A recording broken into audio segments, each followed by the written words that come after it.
O podcast que você ouve agora é uma produção da Central 3. Cristo Redentor, braços abertos sobre a Guanabara.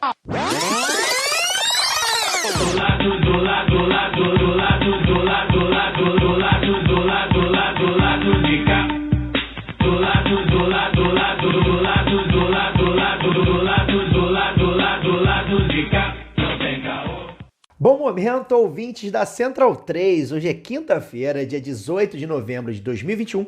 Eu sou o Caio Belandi e este é o Lado B do Rio 219. Eu estou com um time completo de panelistas para entrevistar o jornalista e escritor José Trajano. Participaram comigo o Daniel Soares, a Laura Ramos e o Fagner Torres. O velho Traja é uma referência para nós, porque sempre prezou por um jornalismo crítico e construtivo, mesmo e principalmente quando o assunto era esporte.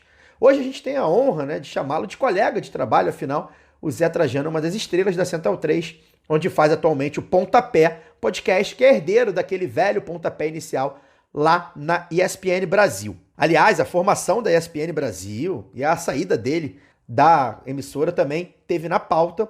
Na conversa a gente falou também das formas de fazer jornalismo antes e agora, a amizade do Trajano com figuras como Sócrates, Casagrande, Darcy Ribeiro e também a sua veia brisolista. E olha, muita história boa. Foi um papo assim de abrir uma cerveja e ouvir as histórias do Zé. Antes de bater um papo com o Trajano, a gente vai ouvir aqueles recadinhos dos nossos parceiros.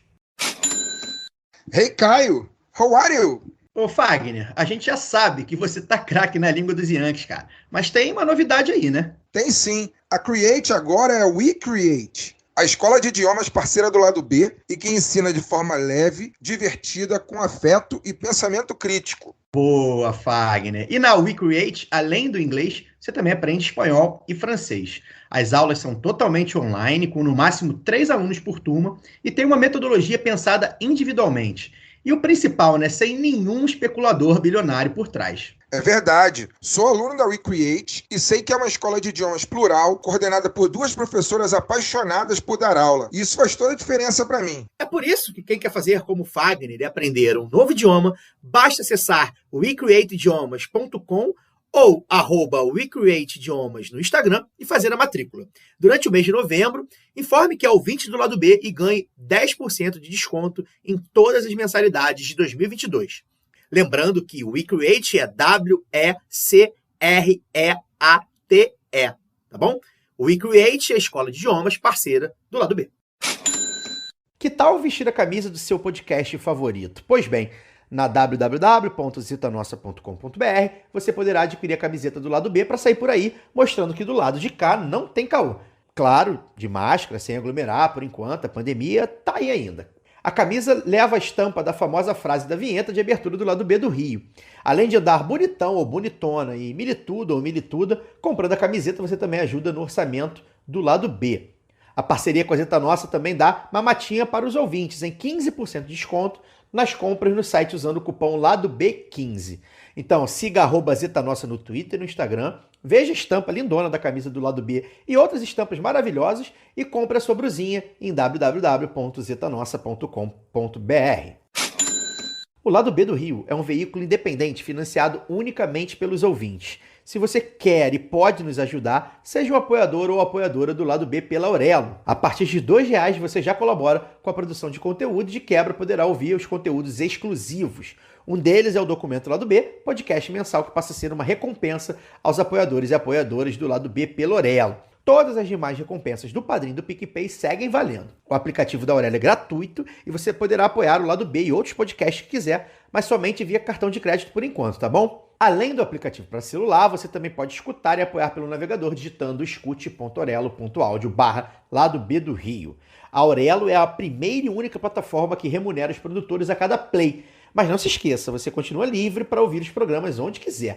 Tanto o Lado B do Rio quanto o Lado B Notícias seguem gratuitos e livres semanalmente em qualquer plataforma. Quem quiser dar uma ajuda a mais, a recomendação é ouvir o Lado B pela Aurelo. E para quem quer nos apoiar ou já nos apoia, dê preferência para apoiar pela Aurelo. Lembramos que o sorteio dos brindes para apoiadores e apoiadoras do lado B é um oferecimento da Camisa Crítica, serigrafia do Rio de Janeiro para o Brasil. Tem camisetas, bolsas, pôsteres, bandeiras e adesivos com estampas lindonas e de luta. Acesse www.camisacritica.com, utilize o cupom Lado B e ganhe 10% de desconto nas compras. Siga também @Camisa Crítica no Twitter e no Instagram. Camisa Crítica, criada para uma esquerda que não tem medo de dizer seu nome. Por fim, o ouvinte do Lado B tem mamatinha na veste esquerda também. Digitando o código Lado B na hora da compra, você tem 10% de desconto na veste esquerda. Estampa da Lélia Gonzalez, Mercedes Sosa, Paulo Freire, Che Guevara, Marielle, Malcolm X e muitas outras. Acesse vesteesquerda.com.br e utilize seu código Lado B. Agora sim, vamos para o papo com o Zé. José Trajano dos Reis Quinhões, obrigado pela sua presença aqui. É um prazer inestimável receber uma das nossas referências no jornalismo e na vida pública como um todo. E eu precisava iniciar o programa falando seu nome completo, que é como faz o nosso colega Dudu Monsanto, lá no Pontapé, o podcast aqui da Central 3, no qual você é a grande estrela, digamos assim. Aliás, mandar logo um abraço para o Dudu e para os nossos amigos Matias Pinto, Gil Luiz Mendes, para o nosso chefe, Leandro e a mim. E é sobre isso, Zé, que eu queria falar com você, né? Essa sua relação com esses jornalistas e comunicadores mais novos. Nas últimas décadas, né, você lançou muita gente na imprensa escrita, e principalmente na imprensa televisiva, digamos assim, e hoje você faz um podcast em uma mídia independente, né, fora das grandes redações, fora dos estúdios ultramodernos, né, com uma equipe que é jovem. Queria saber como é que você se sente agora, né, que você passou de 70, fazendo esse jornalismo combativo, né, quase de guerrilha, né, como a gente aqui dessa mídia não empresarial, e com pessoas mais jovens, né, ainda mais num momento histórico tão grave, tão triste como o atual. Dá para dizer que o Zé Trajano da Central 3 é mais feliz, mais realizado do que o Zé Trajano da TV ou do Jornal Impresso? Bem-vindo. Olha, muito obrigado. Eu adoro o trabalho de vocês, acompanho, sempre divulgo. Eu dou parabéns. Primeiro está falando com o Lado B do Rio, na minha cidade, né? Eu sou cariocaço, né? Aliás, eu nasci no Meia e fui criado na Tijuca. Você vai dizer que eu sou tijucano, do Meia, ali na Dias da Cruz, mas depois fui para Tijuca, garoto. Passando pelo Rio Comprido antes. Olha, eu estava fazendo as contas, comecei com 16 anos no Jornal do Brasil. Então, ano que vem, se der tudo certo, aos 76, vou completar 60 anos de jornalismo. Então, já passei por tudo que vocês possam imaginar.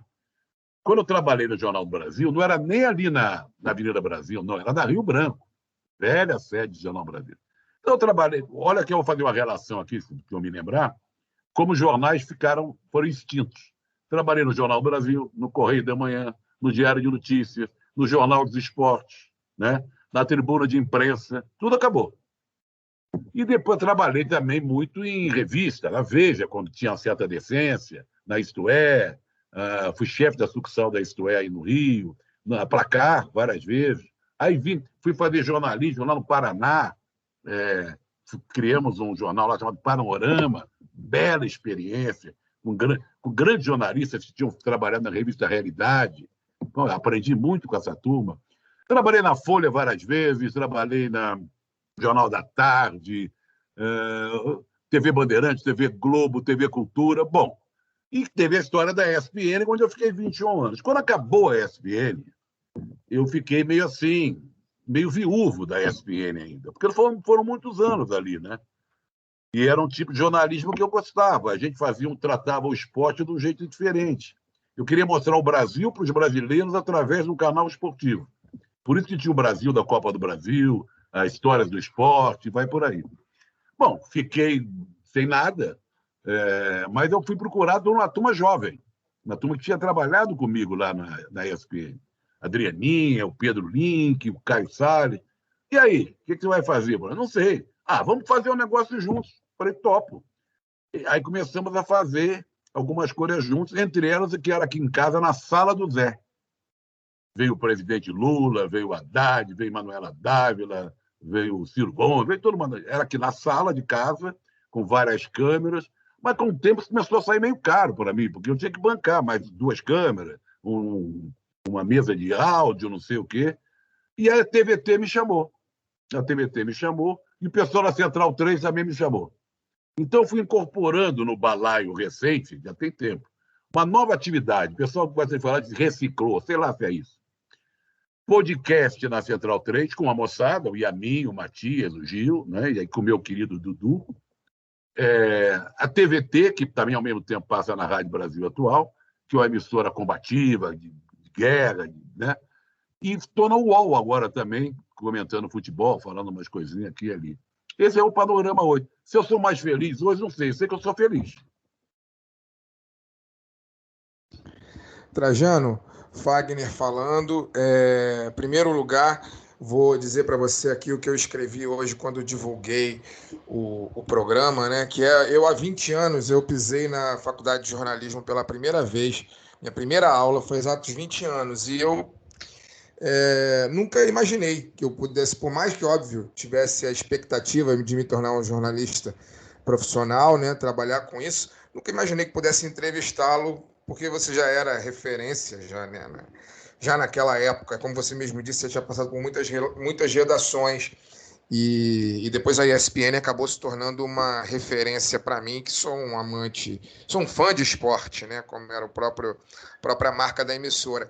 Então, estar aqui conversando com você, cara, sobre os temas que a gente vai tratar, as coisas que a gente vai trazer à baila, é uma emoção e uma realização profissional muito grande, pessoalmente falando. Então, boa noite. Tem uma consideração, Fagner. A baila mostra que você está ficando velho, hein? Pô, tô bem velho, cara. Hoje, inclusive, falávamos sobre isso no nosso grupo aqui do conselho editorial do programa, vamos dizer assim, e a gente estava falando sobre idade, sobre velhice. E eu falei justamente isso. Eu me sinto velho desde os 20 anos. A Luara disse que se sente velha desde os 8 anos. A gente é uma equipe de velhos em corpos jovens, vamos dizer assim. Mas, legal. Brincadeiras à parte. Trajano, uma felicidade estar aqui contigo. E aí eu queria, cara, já trazer você para o noticiário atual, né? Diante do seu currículo, você, na minha concepção, um dos maiores jornalistas, chefes de reportagem, chefes diretores de redação que o jornalismo brasileiro já teve. Queria trazer você, então, para esse papo atual. A gente está vivendo um momento curioso, que a gente tem um presidente da República que você chama de capetão, né? Se eu não estou enganado. Capitão Corona. Capitão Corona, ele está nesse momento em Dubai, né? Há 5 dias, já com uma comitiva de aspones enorme, cúmplices, né? Enorme, para não fechar absolutamente nenhum acordo que traga algum tipo de retorno à população brasileira, população essa que hoje está na fila do osso, né? Literalmente na fila do osso. E a gente tem um ex-presidente que por mais que queiram negar e apagar a história, o maior presidente que esse país já teve, fazendo uma série de encontros extremamente importantes, vivendo uma agenda de chefe de Estado na Europa, né? Que é o ex-presidente Lula, que já esteve com o futuro primeiro-ministro da Alemanha, já esteve com o Emmanuel Macron, presidente da França, onde ele literalmente foi recebido com pompa de chefe de Estado. E a mídia, de certa forma, eu entendo que ela tenha que cobrir a viagem do Bolsonaro, por mais que ela não tenha nenhuma utilidade para o povo, mas ele é o atual presidente, querendo nós ou não. Mas ela ignora, né? Até agora, estamos na quinta-feira à noite gravando, até que eles começaram a falar, mas depois de 4 dias, de 3, 4 dias de viagem, começaram a falar. O que você tem a dizer como um dos maiores diretores, né, de redação, chefes de reportagem que já passaram por esse país, sobre essa questão da notícia, né? Que muitas vezes a notícia na mídia brasileira, às vezes ela parece que é pautada pela ideologia do canal e pelo marketing, né? Se não for algo que traga vantagem política para um determinado canal, o canal esconde. Se não for algo que traga determinada vantagem econômica para esse determinado canal, ele esconde. O que você tem a dizer sobre isso? O jornalismo brasileiro está pautado, por isso que eu falei mesmo, pela ideologia e pelo marketing? Ou é mera perseguição política a um político popular? Como que você vê isso? Vamos por partes, como diria o esquartejador, né? A gente sabia que não podia esperar nada do SBT, da Rede TV, da Record, né? Porque são emissoras que sempre estiveram ligadas à direita, ao poder cretino do Temer, do Bolsonaro, e o SBT com uma ligação muito mais estreita com a ditadura. Você lembra que o Silvio Santos tinha uma Semana do Presidente, sempre, né? Ele conquistou a TV Tupi, né? Conseguiu a concessão da TV Tupi, até hoje tem um rolo de pagar ex-funcionários e tal. Dessa gente, a gente não espera nada mesmo. Da Globo, a gente não entende bem qual é o momento da Globo. Se ela está aqui, se ela está lá, qual o papel dela. Sempre foi um papel deletério, né? Eu, que sou brisolista antigo, sofri muito. Eu entrei na TV Globo, eu não trabalhei lá depois, veja você no esporte, junto com o Leonel de Moura Brizola. Quando o Brizola desafiou a Globo no negócio do Proconsult. Quando a Globo fez uma apuração paralela com o Proconsult, divulgava, e né, ele estava perdendo a eleição no Rio de Janeiro. Ainda bem que a gente existe e está conversando sobre isso aqui. Por quê? O trabalho da mídia independente, leia-se em podcast, em vídeos, em colunas, em blogs, sites, sei lá o quê, é que tem sustentado essa reação a isso tudo que está aí. E nós temos que estar mais fortes ainda no ano que vem, que é um ano de eleição. O Brasil vive um momento terrível. Nós temos o verme em Brasília e temos o vírus que ainda está se espalhando por aí. Então, ano que vem, muita gente acha que a pandemia acabou, nós vamos ter a soma do aumento da inflação, do aumento do desemprego, né? Da injustiça social, da perseguição aos indígenas, tudo que a gente sabe de ruim do governo Bolsonaro. Eu acho que a ficha está caindo aos poucos para determinados segmentos da imprensa. Veja você, a Globo News, até a Eliana Cantanhede, eu tenho esse vídeo, quando eu botei até na minha newsletter hoje, ela reconheceu o vexame do Capitão Corona e o sucesso do Lula lá fora. Falou com todas as letras, falou da boca para fora, toda animada. Claro que não é confiável, mas falou, né? E na Globo News tem gente boa que eu gosto muito, a Flávia Oliveira, por exemplo, o Otávio Guedes também gosta, né? Mas esse embate com a mídia, com a grande mídia, é muito complicado. E só nós vamos poder fazer um trabalho sério, importante, de resistência, criar um muro para as fake news e passar adiante para a população brasileira o que a grande imprensa não registra e não dá. Agora, a pressão é fundamental, a pressão das ruas, a pressão através dos blogs, dos sites, compartilhando aqui e ali. A manifestação é fundamental. Você vê que nesses últimos dias, depois que o Lula passou pela Alemanha, na França, eles começaram a noticiar, não de uma forma contundente, mas começaram, até o Jornal Nacional deu Lula com Macron. No início estavam se lixando. Mas por que mudaram de postura? Porque houve uma pressão muito grande. E nós temos que continuar pressionando. A imprensa brasileira, a gente tem mania de falar, porque nas grandes corporações, da grande mídia, ninguém presta. Não, mentira. Tem gente muito... Na Folha de São Paulo, por exemplo, que faz, às vezes, um papel ridículo. Outro dia, um lambão lá escreveu sobre a morte da Marília Mendonça, que foi um absurdo, um assinte. Mas está lá o Ricardo Couto, está lá o Jeane de Freitas, né? No Globo tem o Bernardo Melo Franco, tem a Patrícia Campos Melo da Folha. A gente pode até discordar aqui e ali de um artigo, não achei legal, não concordei com aquilo ali, aquela coluna não me desagradou, mas a gente é do nosso lado. Então, nós estamos num embate. O Brasil nunca viveu um momento como esse. Tira a ditadura fora. É um regime democrático, foi eleito por 57 milhões de brasileiros. Nós temos que reagir no voto, com bom combate, e temos que, com essa mídia independente da qual fazemos parte, reagir à estrutura maligna que esse pessoal tem, do lado dele, fake news, e a ausência de noticiário ou perseguição, como você falou, da grande mídia em relação ao presidente Lula, ao PT, à esquerda de modo geral. É difícil essa tarefa, mas temos que ficar em cima.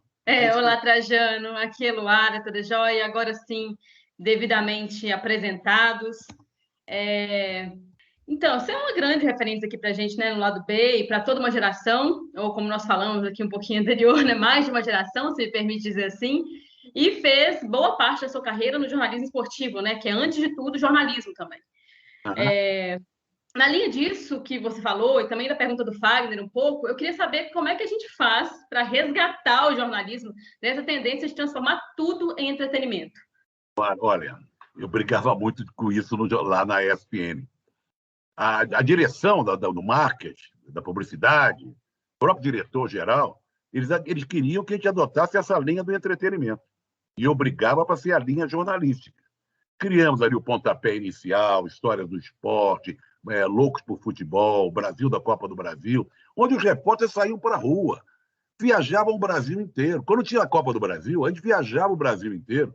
Íamos dias antes dos jogos para mostrar a culinária, os costumes, a cultura, o cidadão comum, como é que era a vida naquelas cidades que iam abrigar determinado jogo. Falei antes da gente começar que um dos meus objetivos era mostrar o Brasil para os brasileiros. Incorporei num canal esportivo a Caravana do Esporte, que além de ser um programa de televisão, mais que um programa de televisão, era um projeto sensacional, que unia o esporte com uma inclusão social, e levando a prática esportiva para rincões desse país, lugar onde não tinha uma prática esportiva delineada, com ginásios e tal, para mostrar que você podia praticar esporte num terrão, né? Reunindo a juventude, alunos, estudantes de todas as cidades próximas daquela onde estava sendo a caravana. Olha, o jornalismo, no momento drástico, terrível que nós estamos vivendo, ele tem que ser encarado de outra forma. Tem o lado A e o lado B. Eu estou com o lado B do Rio. Você entendeu? Então, por que é lado B do Rio? Eu estou com o lado B do Rio. Eu estou com o lado B da mídia independente. Porque nós já estamos travando uma guerra de muitos anos para cá, e eu estou muito preocupado com o ano que vem, com o ódio, com a violência do lado A. Né? E o jornalismo... Você já viu a TV Jovem Pan, por exemplo? É inacreditável que isso exista. Eles estão se fortalecendo. Eles estão se preparando.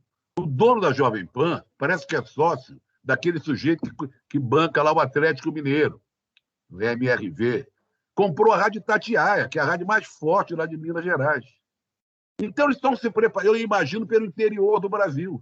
Essas rádios que são os donos dos deputados, senadores, filho do senador, filho do deputado, eles estão se preparando e nós temos que nos preparar. Eu vou citar uma frase que sempre marcou a minha cabeça, um trechinho só, depois ficou gravada num disco de 1968, que antigamente a Rádio Jornal do Brasil fazia um trabalho excepcional, ela distribuía no final do ano um disco, LP naquela época. Né? Naquela época eu tenho alguns LPs em casa e curto muito. Tem que achar até esse, eu não sei onde anda. Como é que foi o ano? Então mostrava assim, os estudantes na França, nas ruas e tal, tinha um sobe-som, música, ele e Regina cantando no Olimpiá, e tinha um trecho de um discurso do Vladimir Palmeira, ali na Câmara de Vereadores, com a multidão ouvindo, os estudantes se mobilizando contra a ditadura. E eu me lembro que ele começou assim: ai de quem não estiver preparado para essa luta. E eu repito isso hoje. Ai de quem não estiver preparado para essa luta. Fazer jornalismo hoje é lutar, mais do que nunca, porque nós estamos enfrentando uma guerra. E essa, vou chamar de tictorização assim, do jornalismo, né? Ela vem junto no mesmo movimento, né, Trajano, de uma arenização do futebol, o endeusamento dos cartolas, né? Igual você falou aí do Meninho, eu sou atleticana, às vezes a gente vê torcedores torcendo mais para um mecenas do que para o próprio time, às vezes brigando entre si, né? Olha, hoje nós tivemos um exemplo de como o futebol é gerido, como esses cartolas não prestam, como eles se comportam diante de coisas muito importantes. O Tribunal da Justiça Desportiva lá da CBF deu de novo os pontos para o Brusque, como se injúria racial não fosse importante. O que abre as portas para essa injúria racial ser permitida a invadir, já acontece muito, invadir, que ninguém vai ser punido. Então, não tirou, recuperou os pontos do Brusque, que aliás é bancado, aliás, vários times são bancados pelo velho da Havan, que é um centro ridículo, mas é da terra dele, parece que Brusque é a terra dele. Às vésperas do Dia da Consciência Negra, isso a gente vê o que acontece. O futebol, de modo geral, esse pessoal... Olha, a CBF sempre foi um reduto, que eu vou te contar. Desde o Avelange. Avelange era um sujeito austero, metido, atrelado à ditadura, virou presidente da FIFA. Tem vários livros que mostram como ele também se locupletou com dinheiro envolvendo a FIFA e tal. Então, olha só os presidentes da CBF, que seria a entidade que dirigiria o futebol, dirige. Avelange, Ricardo Teixeira, o genro. Olha quem anda o Ricardo Teixeira, não pode nem sair na rua, porque... né? O Marinho foi preso nos Estados Unidos, está aí caqueticamente não sei onde. O Marco Polo Del Nero, que também não pode sair na rua, é um outro safadão, né? Caboclo, né? Acusado de assédio moral, assédio sexual. Olha que tipo de gente. E Coronel dentro Nunes. dos próprios clubes, é um grupo de pessoas. Aquele cara que vive no clube o dia inteiro, fazendo fofoca para derrubar o presidente, é a ala do handebol, é a ala da piscina, é a ala da cerveja, não sei o quê. Esses caras passam o dia inteiro ali, sabe? É um bando de conservadores, de gente reacionária, que tem interesse só de valorizar o grupo ao qual faz parte. Então, claro, são torcedores do time, basicamente, né, do lugar que eles frequentam. Mas não estão preocupados com outra coisa, estão preocupados em assumir o poder no clube e derrubar quem está no poder. Futebol, aquela frase que a gente sempre ri, né? Futebol é uma caixinha de surpresa. Não é mais uma caixinha de surpresa. A gente já sabe o que tem dentro dessa caixinha. Muita maracutaia, muita safadeza e muita decepção para a gente como a gente que gosta de futebol de outro jeito. Eu acho que a surpresa acaba vindo mesmo da organização dos torcedores, né? Porque no Galo, por exemplo, a gente se organizou enquanto torcedor na época daquele desfile vergonhoso lá, que colocaram modelos de biquíni, e disso aí surgiu a grupa, disso aí surgiram coletivos antifascistas, depois a gente viu um movimento antifascista aí das torcidas nos últimos anos, e tem sido, acho que a grande surpresa do futebol tem sido isso aí, o Flamengo da gente aí, do nosso Caio Belandi. Acho que a surpresa nasce dessa organização popular, né? Ainda é pouco. Mas não estou falando nem da organização das torcidas e tal, porque a gente vê coisas também que desagradam muito. Ontem, depois de Palmeiras e São Paulo, o pau quebrou, destruíram estação, vagão de trem, não sei o quê. Sempre acontece essa rivalidade que leva ao caos, a briga e quebrar tudo e tal. Mas cá entre nós, ontem, vendo a torcida do Flamengo comemorar a vitória, não só a vitória, mas se despedindo do time, que só volta a jogar no Maracanã no final do mês, depois da Libertadores, eu senti uma grande ponta de inveja. Eu torço pelo América, cuja torcida hoje em dia, agora não, que a gente nem encontra mais ninguém, mas até há pouco tempo, a gente sabia o nome do tio daquele cara do lado, o nome do filho do outro que está na frente, do avô que morreu, do outro que está atrás de você, sabe? Era até uma coisa meio de família. Quando eu vejo aquela massa vibrar daquele jeito, eu fico, olha, fiquei arrepiado em casa. Aí eu fiquei imaginando, eu só queria um dia da minha vida ser torcedor do Flamengo e estar no meio daquela massa, só para sentir. Tá fazendo média com o Caio, porque massa eu falei para minha mulher isso ontem, eu falei assim, eu queria estar lá, mas não queria estar lá como torcedor do América. Eu queria ser, entendeu? Estar como torcedor do Flamengo por um dia também, não vou abrir mão. O problema, Zé, que uma vez Flamengo, sempre Flamengo. Esse é o problema. Nesse caso era uma concessão, era um pedido só, sabe? Para um dia, só para sentir. Porque não adianta estar ali você torcendo para outro time. Você tinha que estar ali no meio, vibrando. Já está convidado para comparecer ao Maracanã comigo e com o Caio. Quando abrir mais, quando eu voltar para o Rio, a gente se encontrar no jogo do Flamengo, vamos lá. Aliás, você sabe que o torcedor do América, o América teve uma época que ficou fora do campeonato e voltou alguns anos depois. E aí até o Elvídio Matos, meu querido Elvídio Matos, que é um baita no repórter, foi fazer a matéria da volta do América. Saiu caminhando o América de Campos Sales, que agora Campos Sales vai virar um shopping, não sei o que e tal. Foi caminhando até o Maracanã, trajeto que eu fazia quando criança. Chegou no Maracanã, foi junto com a torcida do América, tinha uma bandinha, não sei o que e tal. E os velhinhos. Quando era América e Flamengo, o América tomou um couro danado.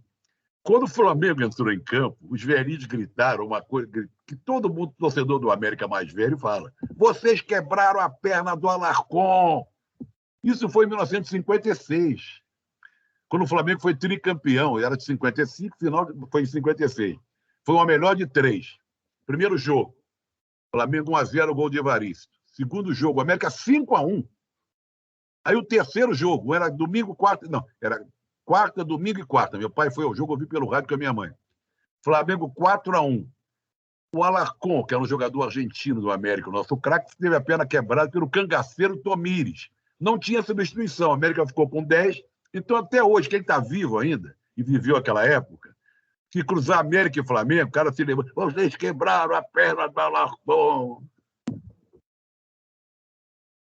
Trajano, todos os nossos rapapés iniciais aqui já ficou bem claro, né? O papo da referência e tal. Nós 4 aqui, como o Fagner falou, somos fãs do esporte, de certa forma, filhos daquela ESPN dos anos de ouro, digamos assim, dos anos 2000, da ESPN Brasil.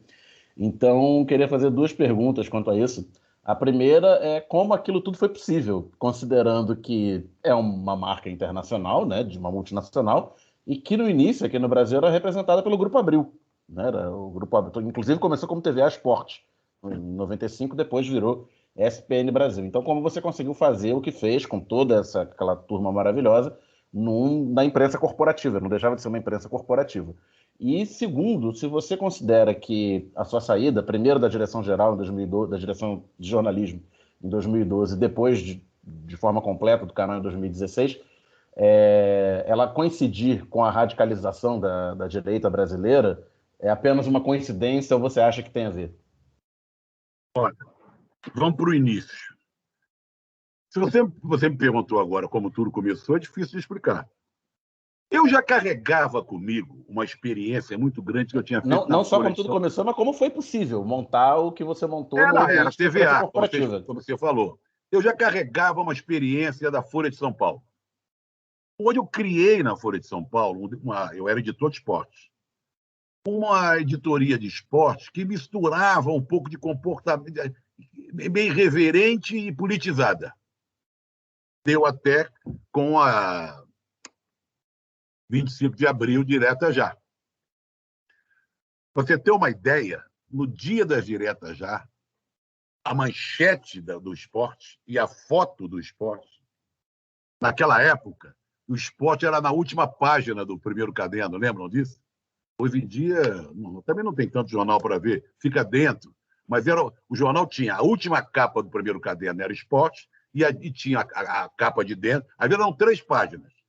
Pim, pim e pum, a última. Nesse dia foi: não queremos... Olha a manchete de esporte da Folha de São Paulo no dia das diretas. Não queremos que Sócrates vá embora do Brasil. Aí uma linha fina. Sócrates, no discurso ontem na Praça da Sé, não sei o quê, disse: se a emenda Dante Oliveira for aprovada, ele não irá para a Europa. E a foto era da sessão de esporte inteira, todos nós integrantes da sessão de esporte, repórteres, editores, redatores e tal, como se fosse um time de futebol, todo mundo com uma camiseta escrito 25 abril. Esse abril era com do verbo abrir, entendeu? Essa foi... Então, eu já tinha aquela coisa. Então, quando eu tive a chance de criar lá a ESPN, antes da TVA, eu falei, olha, agora é a TV. Levei uma cambada que já pensava assim comigo, que o esporte não é uma coisa desassociada do que acontece e tal. É um reflexo da sociedade, do dia a dia. Então, levei Exídio, levei Salim, né? Fui levando e conversando. Vamos fazer aqui, vamos fazer ali. E foi dando certo. Agora, tinha uma oposição dentro. O pessoal da publicidade já não via com bons olhos. Mas eu, do meu jeito, vamos dizer assim, voluntarioso, aguerrido, mandando ver, vamos embora. A minha tese é assim, vamos abastecer o avião no ar. Me deram 6 meses para fazer a ESPN Brasil. Depois de 3 meses, eu falei, gente, vamos botar essa merda no ar, porque senão eles estão botando dinheiro na coisa, vão se arrepender. E Abril já estava batendo cabeça com a ESPN. Abril acabou saindo. Tanto que Abril acabou mesmo. Né? Acabou acabando anos depois. Então, a gente foi fazendo loucuras. Pô, vamos fazer do jeito que dá. Não tinha estúdio, vai mal. Faz na sei lá o quê, pega um estúdio não sei onde, traz de moto a fita, não sei o quê. foi no improviso, foi indo, e foi. Né? Depois a gente foi se acertando, de reabastecer no ar. Não tinha uma coisa determinada, vai ser assim, assim, assado, parte disso. A gente foi criando, foi ousando. Para você ter uma ideia, eu acho que eu andava meio maluco naquela época, mas era engraçado. Teve um jogo das eliminatórias da Copa, não sei se era um time lá numa ilha dessas aí, que tinha perdido de 20-0, 15-0, não sei o quê. Eu falei, vamos lá. E naquela época não tinha celular, não tinha essa facilidade. Hoje você pode entrar ao vivo, né? Ia mandar o vídeo. Aí o Júlio Bartolo, que era o diretor acima de mim, né? Falou, Trajano, tudo bem, mas você está ficando meio maluco. Mandar o vídeo lá para Chase. Não sei que merda de lugar, é um lugar impossível. E... Ele é Salomão, talvez? Algo assim. Tinha tomado de vinho, tipo, uma goleada na história das Copas. Tomou de 30-0 da Austrália. Era isso aí. Então, eu uso... Por exemplo, tinha uma coisa que eu adorava fazer, era jogos abertos no interior. Jogos abertos no interior devia ser obrigação da TV Cultura, que é uma emissora do Estado de São Paulo. Devia estar no estatuto. O que a gente fazia com os jogos abertos? Transmitia as finais de handebol, de basquete, de vôlei, futebol de salão, mas montava um jornal diário, mais ou menos como o Brasil, da Copa do Brasil. E fazíamos matéria mostrando a região. O Rio Piracicaba, os cantadores de música da região, a culinária local, os fazedores de cachaça, de cera de quê, pum, papai e tal. E ali eu levava para fazer esse jornal o pessoal que estava começando. Eu levava uns 2, 3 macacos velhos, mas levava a garotada. Dali saíram o Rogério Voca, como narrador, o Mendel Bidowski, o falecido Fernando Caetano. A gente ia experimentando lá. Então eu tenho muita saudade daquele tempo, dessa ousadia. Foi uma ousadia mesmo, sabe? Foi gostoso de fazer. E teve uma Olimpíada que a gente foi cobrir, e a Globo estava do lado da gente com 500 pessoas, e a gente ali com 20 pessoas. O pessoal até tem uma musiquinha que o PVC faz para mim, então, enquanto eles tomam umas cachaças, me ligam de madrugada para cantar, unindo umas frases que eu dizia para o pessoal. E eu estimulava. Eu falei, pessoal, o pessoal está aqui do lado, mas eles não são mais do que a gente, não, porra. Nós sabemos fazer. Nós viemos aqui para fazer uma Olimpíada como ninguém fez. Deixa ele, Galvão Bueno, essa turma toda, sei lá o quê. Olha, a gente fez cada coisa, que me orgulho até hoje. Mas graças ao pessoal muito... O pessoal entrou na onda, você entendeu? Todos entraram na onda. Eu me orgulho muito de ter companheiros que acreditaram naquilo, também me influenciaram muito. É um trabalho inesquecível. Agora, tem uma notícia para dar para vocês. Nesse momento que você pergunta da ESPN Brasil, vai acabar a ESPN Brasil, o nome. Na verdade, já acabou. A alma já acabou faz tempo. Mas o nome se despede. É até melhor que acabe, né? É até melhor que acabe. Eu estava falando com meu filho. Ele falou, pai, não fica chateado, não. É até melhor acabar de vez o nome ESPN Brasil. Já está tão porque a gente fica com a memória. A gente fica com a memória boa. É como o Filipinho, nosso querido lá do Bar Madrid, tem a tese. Ele acha que o América tem que acabar. Eu falei, não, Filipinho, não vamos acabar com o América, porque a gente só vai dar vergonha daqui para frente. Vamos viver do passado, das glórias passadas. Senão não dá tempo mais. É só vexame daqui para frente. Trajano, e a sua saída? Primeiro da direção em 2012, depois do canal em 2016. Você acha que foi apenas uma coincidência com a radicalização da direita brasileira e da imprensa corporativa ou não? Minha saída foi uma safadeza, né? Safadeza. Foi uma coisa absurda. Olha, eu era o criador daquilo ali, tinha que ser respeitado, né? E esperassem acabar o meu contrato, eu tinha um contrato. Até mais 1 ano e meio depois daquilo do desenlace. Mas eu falei daquele exemplar, impoluta, Danilo Gentili, tinha sido convidado para participar de um programa, lá não sei que programa que era, bate-bola, não sei. E eu fazia o linha de passe. E eu ia à televisão muito pouco depois que eu deixei de ser chefe. Eu ia lá no dia do linha de passe. Mas antes passava na redação, tomava um café, depois ia tomar cerveja com o pessoal, e todo mundo, porra, não é possível. Esse cara veio aqui. Eu falei, deixa comigo. Abri o linha de passe, desanquei.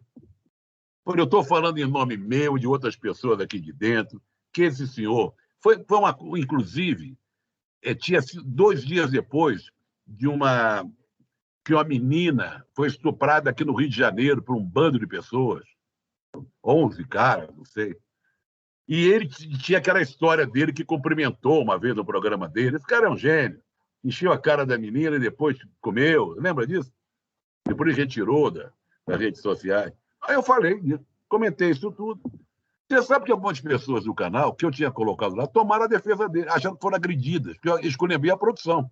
Por uma vergonha, a produção do programa não sabia de quem se trata. Esse cara não pode participar de programas da ESPN. Bom, eu falei como chefe. O pessoal às vezes achava que eu confundi. Eu já não era mais chefe, mas me comportava como chefe, às vezes. Né? Você 21 anos ali, você fica... Fui chefe, acho, 19 anos. Você fica meio confuso. Mas então eu falei do Danilo Gentili, que é um representante da direita. Né? É um sujeito que, aliás, queria ser candidato a presidente, lembra, pouco tempo atrás? Vergonhosamente lançou. Bom, e aí juntou a fome com a vontade de comer. Gente que achava que eu já era insuportável, gente que defendeu o Danilo Gentili, veja você, um momento político muito forte, porque eu tinha sido chamado lá pela direção. Eu tinha sido chamado lá, antes desse episódio. Falou, Trajano, você foi visto fazendo um discurso aí em cima de um caminhão. E onde você vai, a ESPN vai? Não. Onde eu vou eu. A ESPN é aqui dentro. Lá fora eu faço o que eu quero. Não, mas você sabe e tal. Então já havia um sentimento de preocupação, de me cortar as minhas asas, vamos dizer assim. Esse cara está atrapalhando. No momento brabo que começou esse antagonismo, esse fla-flu danado. Então eu fui vítima desse antagonismo político, de uma traição da chefia lá que eu coloquei no meu lugar, você entendeu? Que demitiu todos os seus ex-companheiros, né? E ficamos felizes assim. É isso, passou. Zé, tem algumas passagens, eu acompanho você, todas as entrevistas e todos os programas possíveis, ouço o Pontapé toda semana e tal, mas alguns ouvintes talvez não acompanhem tão assiduamente. Tem uma passagem da sua vida que eu acho que é uma loucura completa, chamada Sócrates, né? Eu tenho lido muito as biografias do Casagrande. O livro agora você já leu, né? Eu não vi o livro. Veio a biografia do Sócrates, escrita pelo aquele escritor inglês, ia ser traduzida também. Né? Acho que não sei se já lançaram. Já lançaram. Eu tenho aqui, do Casagrande, eu tenho as duas, e tem uma que é Sócrates e Casagrande. E eu sou apaixonado por essas duas figuras, que eu sei que você tem relação com as duas, enfim, diretamente. O Casagrande você lançou lá na ESPN Brasil, e o Sócrates você era amigo pessoal. Eu queria que você dividisse um pouco com a gente,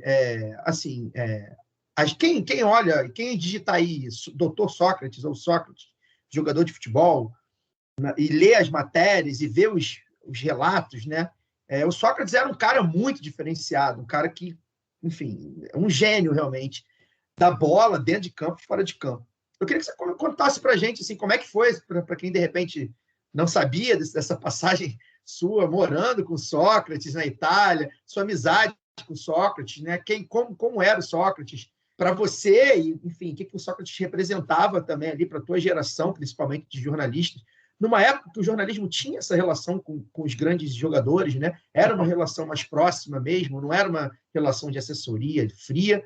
E eu queria que você falasse do Casagrande também, como é que é a sua relação hoje com o Casagrande, que é uma figura que eu sou apaixonado, assim, eu discordo de quase tudo que ele analisa de futebol, mas ele é um cara que eu sou apaixonado, eu li a biografia dele, é um cara que a gente quer trazer aqui também, vamos ver se a gente consegue, porque é um cara, enfim, um ganhador, né, um vitorioso.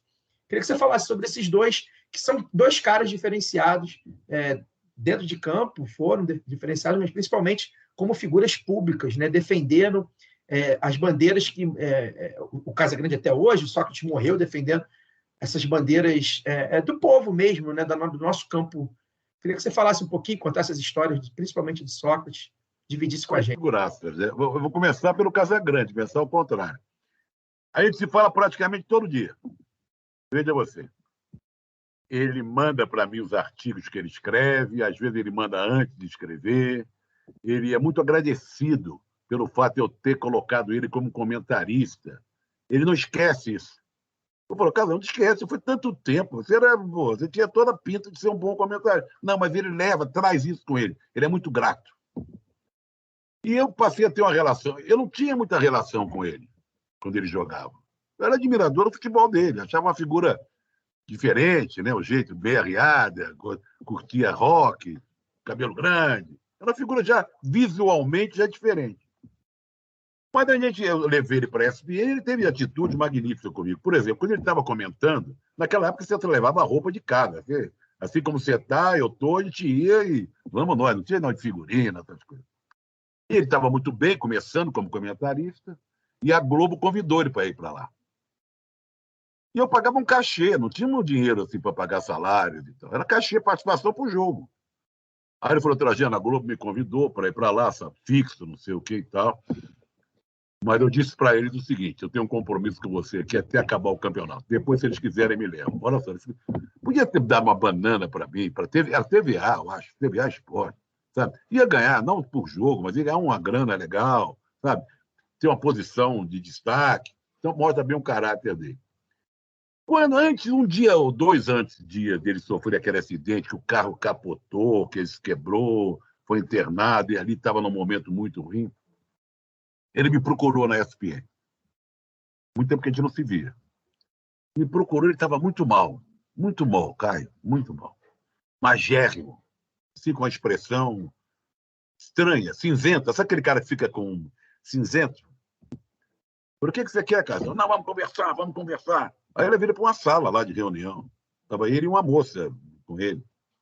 Não sei se era cuidadora dele. Essa que no carro se acidentou.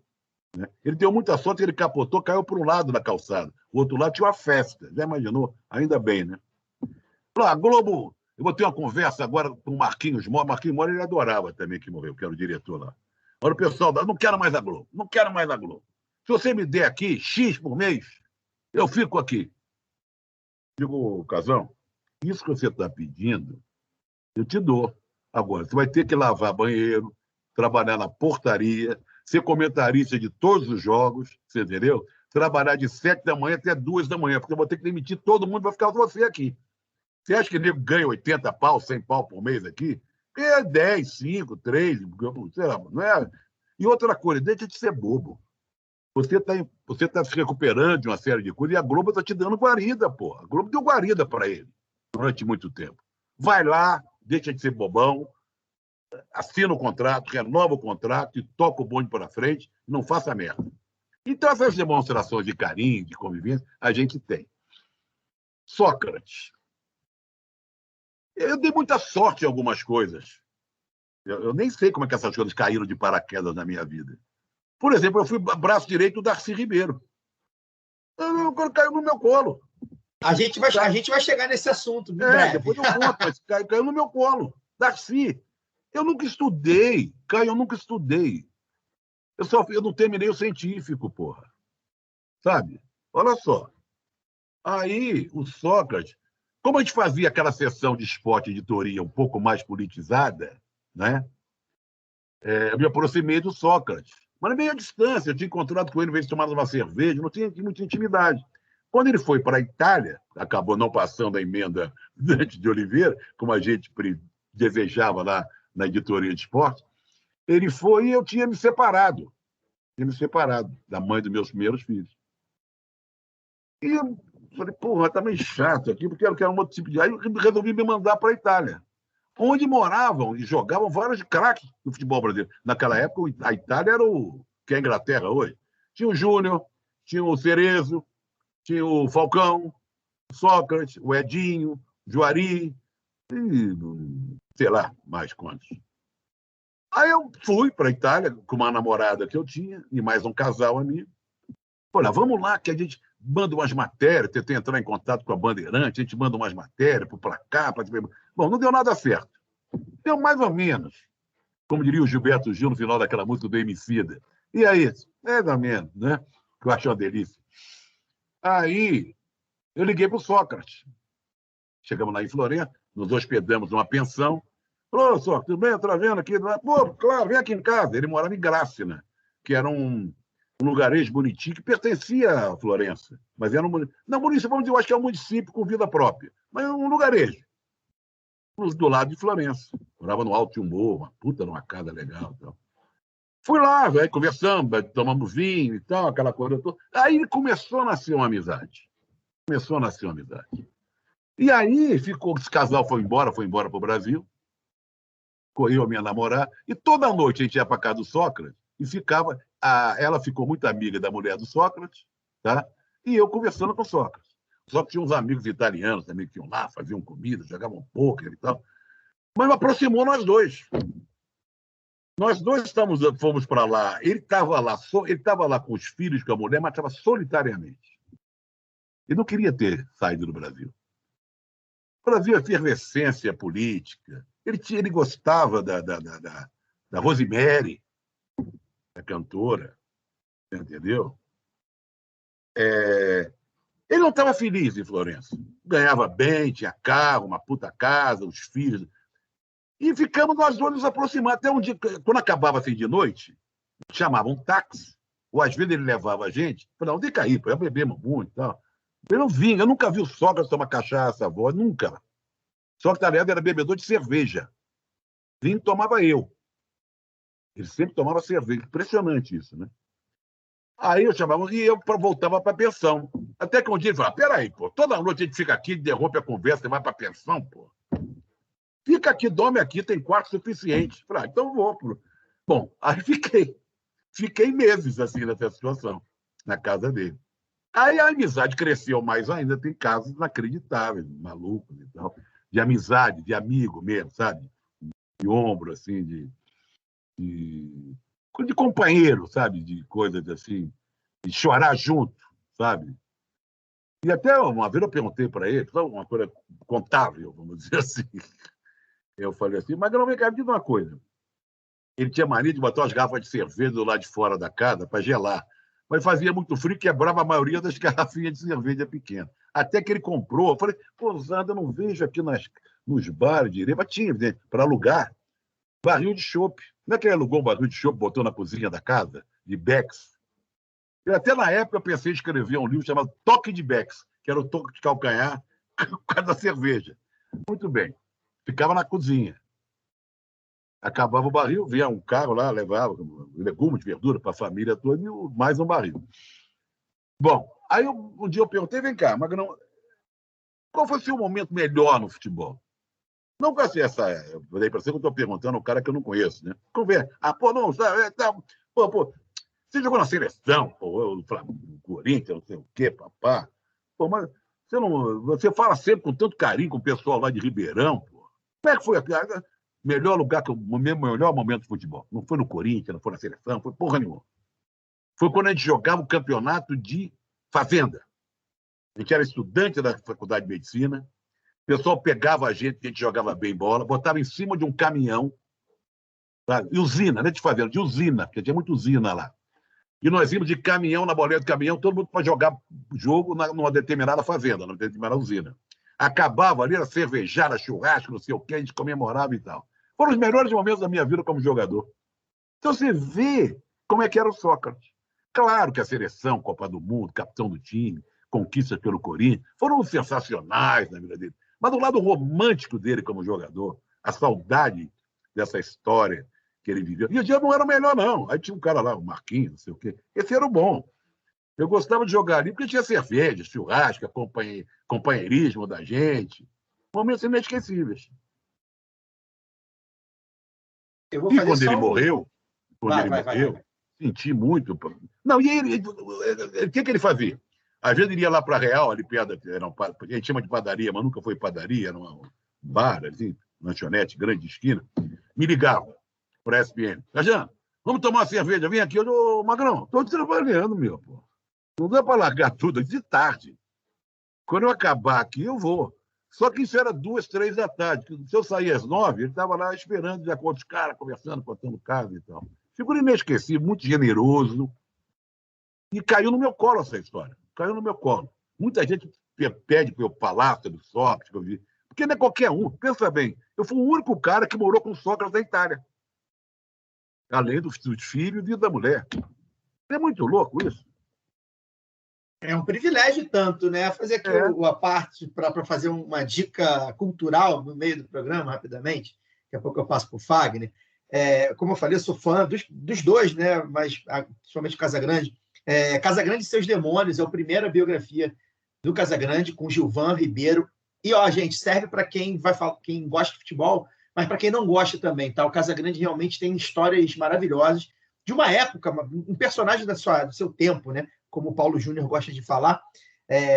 O Casagrande é um personagem do seu tempo. E a segunda parte, digamos assim, da biografia é a Casagrande também com Gilvan Ribeiro, que é Sócrates e Casagrande, que aí conta a história de amor dos dois. É maravilhosa. E agora já tem aí o Travessia, que é o terceiro livro do Casagrande, já numa fase aí... Saiu agora essa biografia dele, que é o melhor de todos, de um escritor escocês que morou no Brasil. Isso, tem o do Sócrates. Eu não comprei o livro ainda, dizem que é sensacional. Esse livro tinha saído da Inglaterra já há algum tempo, saiu agora em outros países. Demorou a chegar no Brasil. Chegou agora. Estou louco para ler. Agora, só falando tá chegando. Eu ia falar do Casagrande, do Sócrates. Antes de morrer, um pouquinho, 2 dias antes, o Casagrande rompeu com Sócrates, né? Rompeu com Sócrates. Ficou muito tempo sem se falarem. Diz ele que rompeu porque o Sócrates estava comigo na mesa, com outras pessoas, Juca, eu acho, num restaurante. O Casagrande passou e o Sócrates falou: esse aí se vendeu para a Globo e tal. O Casagrande ficou ofendido.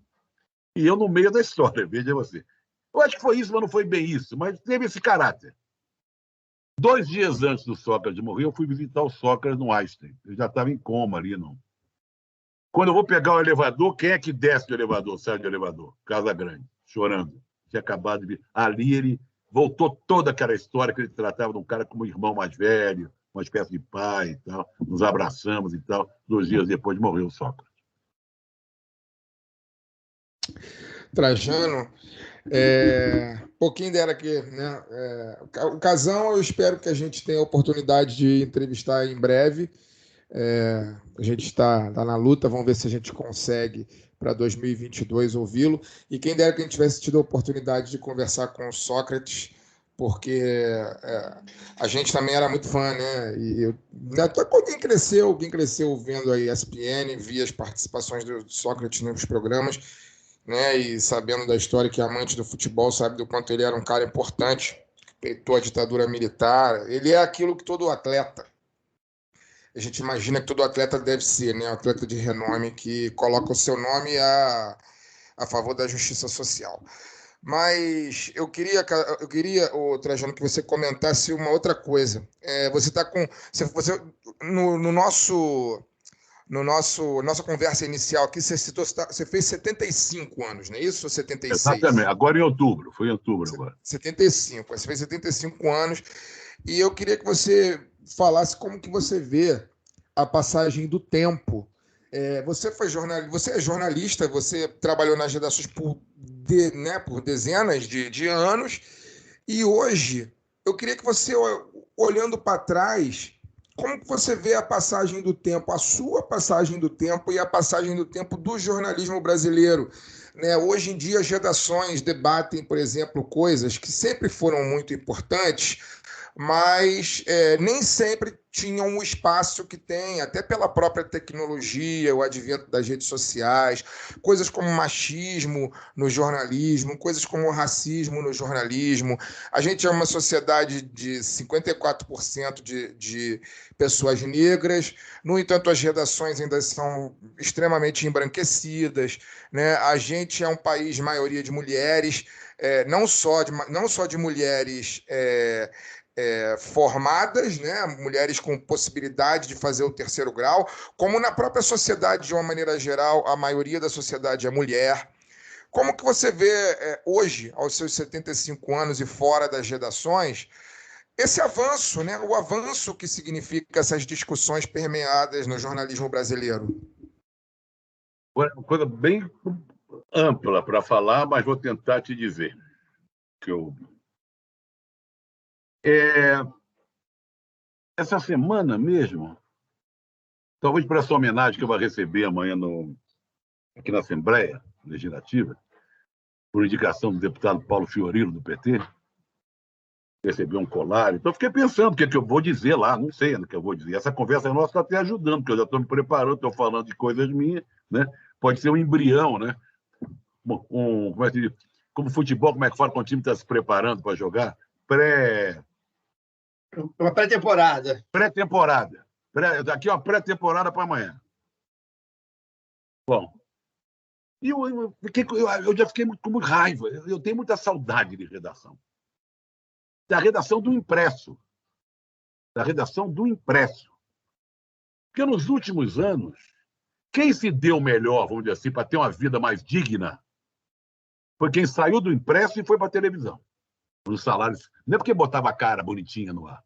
Né? Tem gente que não botou a cara. Mas os salários de televisão sempre foram muito maiores do que o salário de jornal. E os jornais foram acabando. Eu fui na redação, trabalhei no Correio da Manhã, acabou. Diário de Notícia, acabou. Tribuna de Imprensa, acabou. Né? Jornal dos Esportes, bambambam lá, acabou. Né? Redação de jornal era um negócio fantástico. Talvez as melhores imagens da minha vida e momentos como jornalista tenham sido lá de redação de jornal. Aquele fervor, aquela coisa contagiante da discussão da pauta, do repórter chegar com a matéria. Isso acabou. Fiquei pensando nisso. Poxa, que saudade disso. Cheguei até a sonhar outro dia com uma redação de jornal. O pessoal chegando. Eu também fiz um jornal lá em Londrina, né? Panorama, jornal diário. Foi uma experiência. Passei 9 meses lá em Londrina. Foi sensacional. Mas depois eu virei um homem de televisão. Eu tentava, essa pergunta que a gente fez para trás, na televisão, talvez eu tentasse repetir na televisão o que a gente queria fazer e fazia no jornal. E eu vejo com muita tristeza o fim da vida de vários companheiros com quem eu trabalhei. Muitos já se foram. Na merda. Na merda de dinheiro. E não ter dinheiro para fazer o enterro, a família não tem. Foram grandes jornalistas. O jornalista de impresso acompanhou, infelizmente, a falência, o falecimento dos jornais impressos. Quem não teve a chance de ir para a televisão, desapareceu. Isso é muito triste muito triste mesmo. Agora, quando você fala de jornalismo hoje, você não fala mais do impresso. Você não fala mais de jornal e revista, praticamente. Você fala de televisão, você fala de podcast, você não fala nem de rádio mais. Televisão é a que está na ordem do dia. A gente esquece que houve redação de jornal. Porque isso acabou praticamente. Infelizmente. Ah, que redação de jornal. A gente podia fumar à vontade, botar fogo na mesa, o barulho, o som das máquinas de escrever, a boemia. Rapaz, vou te contar uma história, para resumir aqui, como é que era gostoso e absurdamente louco trabalhar numa redação de jornal. Eu era editor de esporte da Folha. Fazia uma edição maravilhosa. E na segunda-feira era o dia do esporte. Eu falei que durante a semana a última página era do esporte. Na segunda-feira era caderno de esporte. Você deve lembrar disso. Eu cheguei a fazer caderno com 12 páginas na segunda-feira. Eu pedia sempre mais páginas. Com 12, com 10, com 8. 8 era mais ou menos o normal. Eu cheguei a fazer com 12. E eu gostava de como fosse um xadrez assim, simultâneo. Eu botava as páginas com vários diagramadores e eu falava, bota isso aqui, pode gostar. Eu delirava. Bom, um dia nós fizemos um caderno excepcional. Maravilhoso. Deu tudo certo. Grande matéria, diagramação bonita. Eu fazia uma capa que eu fugia ao padrão da Folha. Copiava um pouco o Jornal da Tarde, com fotos mais abertas e tal. Mas ficou tranchando. Aí fomos beber, a gente sempre fazia isso, ia beber no bar do lado para esperar o jornal rodar. Olha só que loucura. Não era todo mundo, mas num bando ali de 7, 8, estava esperando. Tá? Não, hoje vamos esperar cerveja, mais cerveja e tal, pum, pá, aquela coisa toda. De vez em quando fazia, vai lá ver se já rodou. O cara ia lá na oficina, aí não rodou, falta, está atrasado. Bom, agora vai outro, agora vou eu, aquela coisa toda. Até que chegava alguém com 10 exemplares debaixo do braço. E dava para os caras que estavam bebendo ali. Então, eu lambei, mas nossa, mas que coisa, era sensacional, estamos demais. O nosso concorrente, olha que loucura. Nosso concorrente era o Jornal da Tarde, que era um belíssimo jornal. Tinha uma exceção de esporte maravilhosa, grande jornalista. E a gente sempre disputava, um com o outro, que quem fez melhor, olha só, um está mais bonito, furou aquela pauta. Mas... Eu falei, não, hoje ninguém supera a gente. E a gente sabia, olha que coisa, que eu digo que eles, quando saíam de lá, o Jornal da Tarde fechava depois da gente. Eles iam para o Bar do Alemão, perto do Parque Antártico. O bar foi do Godinho, do Eduardo Godinho, grande compositor, Reduto Samba aqui em São Paulo. Falei, vamos lá, vamos esfregar na cara deles hoje o nosso jornal. Olha só que loucura. Pô. Teve bando ali de 7, 8, uns 3 ou 4 horas de noite. Vocês estão malucos, não, já beberam muito, é melhor não ir, isso vai dar merda. Não, nós vamos lá, vem. Fui eu e mais 3 ou 4 para o Bar do Alemão, para esfregar na cara deles o jornal nosso. A gente se achava dono do jornal. Olha que sentimento esquisito e louco. Só qual foi a nossa sorte? Nesse dia eles não foram lá. Ainda bem, que eram companheiros de trabalho, grandes jornalistas, mas se fosse o pau ia quebrar. E nós fomos lá para esfregar na cara. Olha que ambiente. Então, eu acho que esse exemplo diz muito de uma época que a gente viveu. Hoje, as redações são de televisão. São até grandes redações, né? Você pega até as TVs a cabo, Globo News, todas elas, Sport TV, a ESPN, tem redações grandes.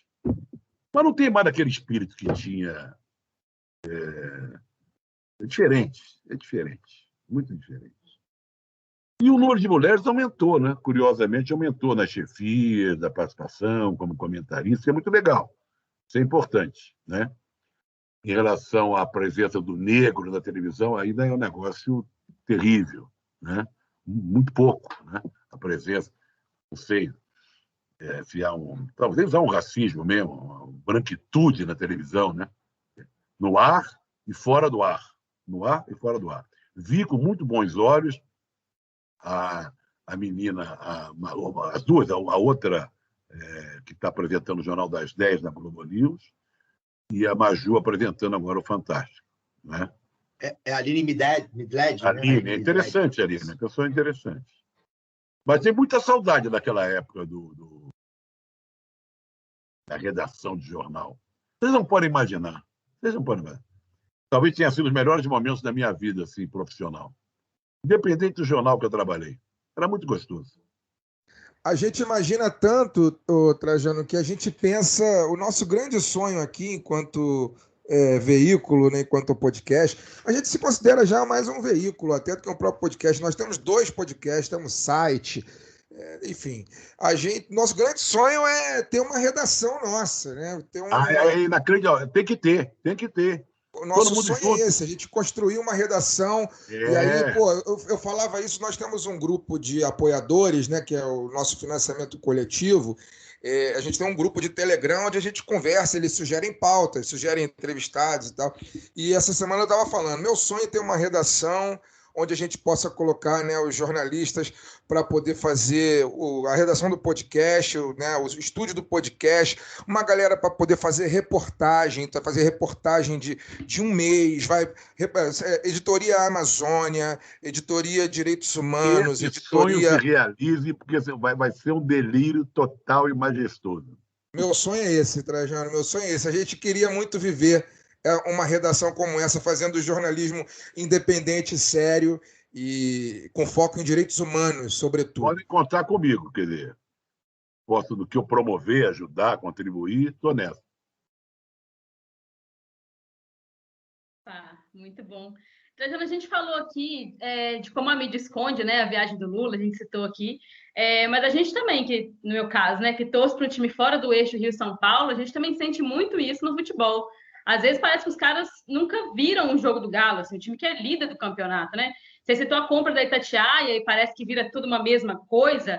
Você acha que para ter mais representatividade, eu vou dizer assim, na grande imprensa, é preciso antes fortalecer esse jornalismo esportivo regionalmente? Você acha que a mídia independente é hoje a única forma de resistência mesmo? Parece meio óbvio, mas é porque a gente vê uma imprensa que se pretende nacional, mas que parece que despreza 90%, 80% dos times do restante do país. O resto é o resto, né? Dá a sensação que é Rio e São Paulo. Isso sempre foi. O Rio, quando era capital, e quem não está no Rio e em São Paulo realmente maltratado. É muito estranho isso, é muito estranho isso. Eu sempre. Por isso que eu falei do Brasil, da Copa do Brasil. Entendeu? Eu queria dar voz para o time lá do Piauí, pô. O time de Pernambuco. Por isso que eu gosto do podcast lá do Gil Luiz Mendes, né, o Baião de Dois, que é um podcast do Nordeste, time nordestino. Mas, de um modo geral, esse pessoal Como tem um jornal nacional, que o jornal nacional que eu estou dizendo, não o jornal nacional, mas o jornal principal da emissora de esporte, e o resto é tudo regional, eles ficam como os bambambãs e o resto que se dane. Né? Agora, você não reclama do Galo, não. Que agora eles são obrigados a falar do Galo, porque o Galo já é campeão. Né? Não, sai zica, que é isso? sai zica. Se tu põe 99,9% virtual campeão brasileiro de 2021. perder esse título, você tem que virar casaca. Galo escaldado. Não, mas agora não tem jeito. Nos meus 30 anos eu já vi muita coisa acontecer e aí a gente fica ali esse grito só vai sair com a taça na mão. Ô, Luara, você não deve nem lembrar, nem lembrar, você não vai lembrar, ter ouvido falar. Uma vez que o meu pai, nós fomos para Cabo Frio. Eu era criança. Meu pai e minha mãe estavam meio brigados, meu pai me pegou pelo braço. Vamos passar uns fins de semana em Cabo Frio. Num hotelzinho assim. Não, Cabo Frio era outra cidade, você imagina. Isso era 50 e tantos anos atrás, não é? Era um hotel legal, assim, na beira da praia, mas de madeira, assim, meio precário, mas legal. E aí tinha uns meninos lá da minha idade. Eu tinha levado meu time de botão. E eles levaram por coincidência. E começamos a jogar botão. Foi minha grande diversão. Além de cair no mar, aquelas coisas. E eles eram mineiros, torcedores fanáticos do Atlético. E até hoje eu lembro de um jogador que fazia muito gol no meu time de botão, depois jogou até aqui no Palmeiras, que era o Tomazinho.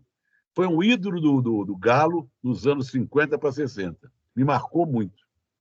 Cabo Frio é a praia de Mineiro, né? Praia de Mineiro. Todas as praias são nossas, gente. A gente vai, Guarapari.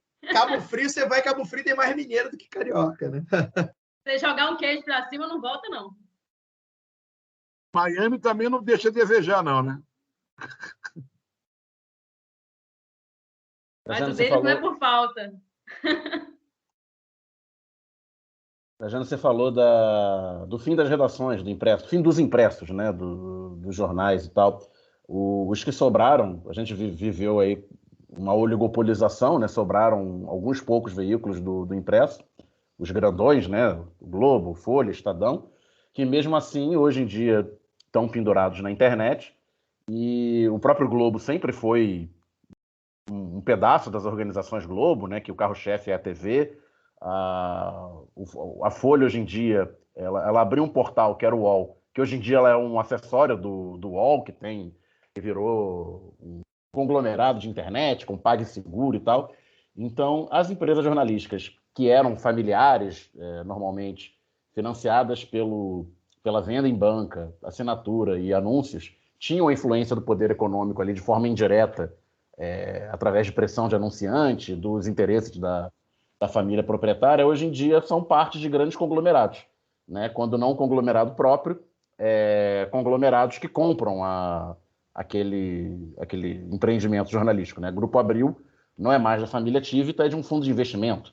Nos Estados Unidos, o Wall Street Journal, o próprio New York Times são de grandes corporações. A ESPN é Disney, né? Então o cara está narrando Premier League promovendo o filme da Cruella, que está estreando no Disney Plus. Eles achavam antigamente que eu era dono da ESPN, imagina. Pois é, né? Então, como é que você vê essa questão do poder econômico na imprensa na era da internet, apesar de toda a mudança tecnológica, e de a internet permitir existir isso aqui, que a gente está fazendo? 4 caras que tiveram uma ideia e fizeram um podcast que tem um alcance razoável, não se compara com a grande imprensa. Se por um lado permite isso, se por outro lado não concentrou ainda mais a propriedade na imprensa e aumentou a influência do poder econômico nas redações. Fala que o governo Lula queria mudar a legislação da mídia, né? Mas a censura, interferência. Nos Estados Unidos, você não pode ser dono na mesma região de TV, rádio, jornal, essa coisa toda. Há uma limitação. Eu vou dizer uma coisa a vocês, vou recomendar para quem nos ouve, que mostra a diferença dos tempos antigos para hoje. A importância dos jornais e do rádio na política brasileira e na formação cultural do nosso povo. Na época do Getúlio, quando teve o suicídio do Getúlio e aquela briga do Lacerda contra o Samuel Weiner, era uma briga de dois proprietários de jornal. A Última Hora contra a Tribuna de Imprensa. Né? E tinha o Diários Associados, do Assis Chateaubriand. Esse era o Brasil da época. As pessoas se deixavam levar, se recebiam notícias por esses jornais ou pela Rádio Nacional, Maria que Veiga e Tupi. Tupi desassociados, né? Maria que Veiga mais independente, e a Nacional, que era a Globo da época. A Rádio Nacional tinha de variedade, entretenimento, novela, esporte, programas de auditório, mas era a voz do Brasil. Você pegava a Rádio Nacional do Oiapoque ao Chuí. Esse foi o Brasil dos anos 50, anos 60, ali até beirando, até a televisão se instalar no Brasil via Time Life. Porque a Globo começou sendo da Time Life. E o Roberto Marinho, para pagar essa grana que a Time Life colocou na Globo, se virou, pediu dinheiro emprestado aos banqueiros da época, se pendurou ali, ameaçou até o jornal, as rádios e tal. Não, as famílias são poderosas. A família Abril era poderosa e desmilinguiu, mas os filhos estão muito bem. Os ex-funcionários estão na merda. Estão tentando receber o que é devido a eles. Mas ficou aquela coisa poderosa. A Folha, Estadão, que é uma família sempre complicada, que também já perdeu muito, já vendeu parte para um conglomerado, não sei de quê. Eu acho que o futuro, com essa coisa de virtual, analógico, internet, não sei o que, está tão mudado que eu não consigo vislumbrar o que vai acontecer com a imprensa. Vamos chamar de imprensa, né?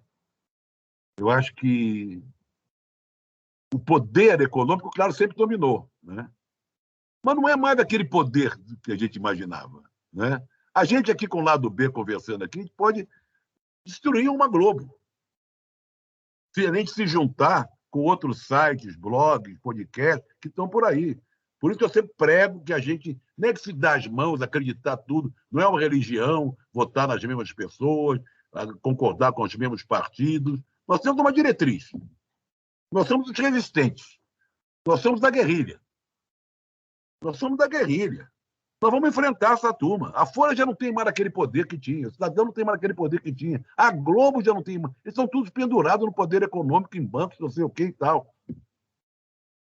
Nós vamos, através de relação que nós estamos tendo agora aqui, e outras pessoas estão tendo em outros lugares, quando eu vejo algum site legal do nosso lado, vamos chamar do nosso lado, uma matéria importante.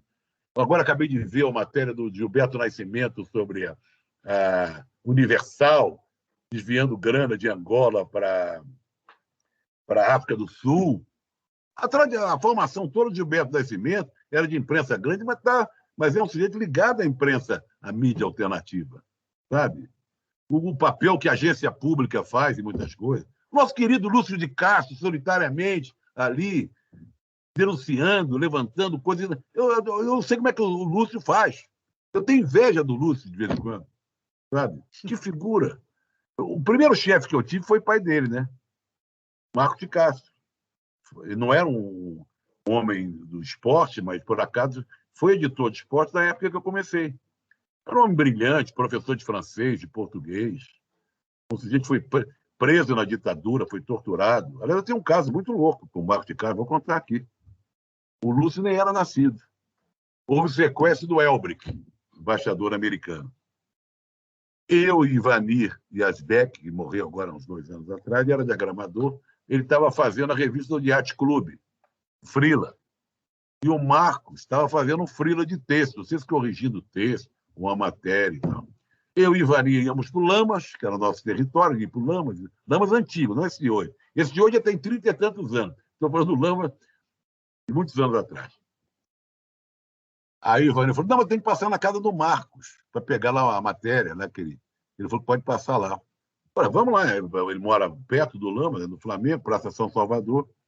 Ele ligou para a casa do Marcos, atendeu a mulher do Marcos, mãe do nosso Lúcio de Castro. E ela falou, não, venham para cá e tal. Fomos. Chegamos lá, rapaz. Quando abre a porta, os caras com metralhadora na cara da gente, fuzil. Senta aí, documento, não sei o quê. O que vocês vieram fazer? Contamos aquela história do Yacht Clube, não sei. Bom, foi um rolo danado, jogaram a gente num quarto e eles começaram a esperar o Marcos, que não tinha chegado. A gente não tinha como avisar o Marcos. O Marcos chegou, foi preso, daí foi para um quartel lá torturado, foi preso há muito tempo. Sabe por que ele foi preso? Ele, como era um cara bonachão, querido por todos, assim, ele era um católico de esquerda, um cristão de esquerda. Gabeira, Fernando Gabeira. Não é o nome do Fernando, é Fernando Nagli Gabeira. Ele é primo dessa Leda Nagli, essa desesperada bolsonarista de agora. O Gabeira tinha alugado uma casa com a Heleninha Bocaiúva, filha do Baby Bocaiúva, que era deputada pelo PTB na época, depois de Brizolice e tal, em Santa Teresa. Falou, Marcos, eu estou namorando a Heleninha, a gente está junto, vou alugar uma casa ali em Santa Teresa. Você pode ser fiador? O Marcos tinha esse apartamentinho que ele morou a vida inteira na Praça São Salvador, onde ele morreu. Claro, Gabeira trabalhava com a gente no Jornal do Brasil, era pauteiro. O Marcos Pimba assinou. Sabe onde foi que o Elbrick, exatamente nessa casa? Então descobriram que o Marcos tinha sido fiador, você imagina o que o coitado do Marcos sofreu na prisão. Olha que história maluca, né? Quando a gente vai ficando velho, a gente tem história para contar, né? Pois é, e história para contar é uma das melhores coisas que a gente ouve de você, né? E aí eu quero que você retome. Na verdade, eu vou fazer uma pergunta, né? Te deixar livre aí para contar a história. Sua relação com o Darcy, com o Brizola, né? Você é um brizolista, já citou o Brizola aqui, você é um brizolista famoso, né? Não esconde de ninguém. E, embora a gente esteja em 2021, e ser brizolista hoje em dia é algo meio esquisito, né? Porque, assim, a gente sabe que o Brizola, quando morre, né, leva com ele praticamente o finalzinho do trabalhismo de quem ele havia herdado, né?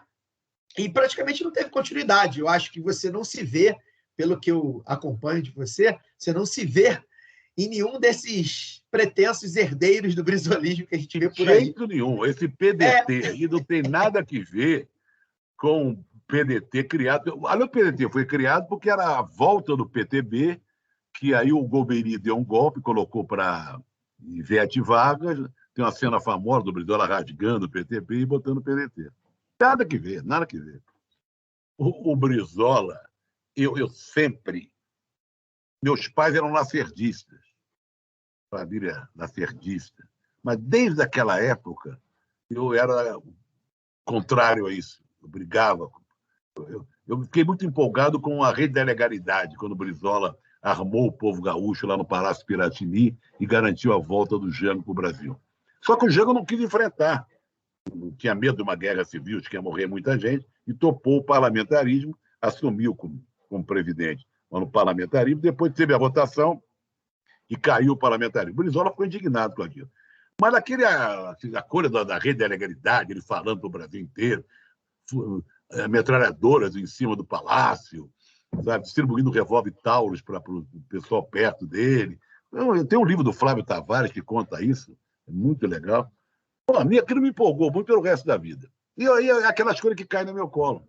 De repente, o Tarso de Castro, o saudoso Tarso de Castro, que era brizolista, e estava no Palácio Piratini. O Tarso, gaúcho, era um dos jornalistas jovens que estava lá no Palácio Piratini do golpe da rede da legalidade. E ele é muito amigo do Darcy. E quando o Darcy foi vice-governador e candidato a governador, não tinha reeleição, né, naquela época, ele ia muito a cara do Darcy, a gente ia beber junto na plataforma, em outros lugares, sei lá, por aí e tal. Eu já tinha trabalhado com o Tasso na Folha. Eu fui editor da Ilustrada. E o Tasso era da Folhetinho, era da Ilustrada.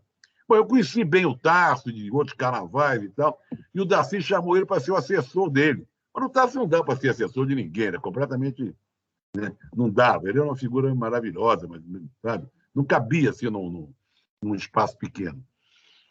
E aí ele falou, não, pode ser o Trajano. Aí me levou e me apresentou o Darcy. Daí em diante criou uma relação com o Darcy muito grande. Eu ia para casa do Darcy todo dia. Eu me lembro de dias que eu ia lá, porque também eu falei, bom, agora eu vou ter a chance de fazer uma universidade. Eu vou cursar uma universidade ao vivo com o Darcy. Eu vou perguntar a ele tudo que eu queria saber. Como é que foi o último dia antes do golpe, no golpe correndo, como é que eles saíram de Brasília, né? Como é que foi o exílio dele, aquelas coisas todas. E a gente era campanha, muito deputado, vereador, iam lá, ele detestava aquilo tudo. De uma certa forma, ele expulsava. Tratava, vamos embora, o Trajano, fica aí. Ficava eu e mais dois e o Darcy.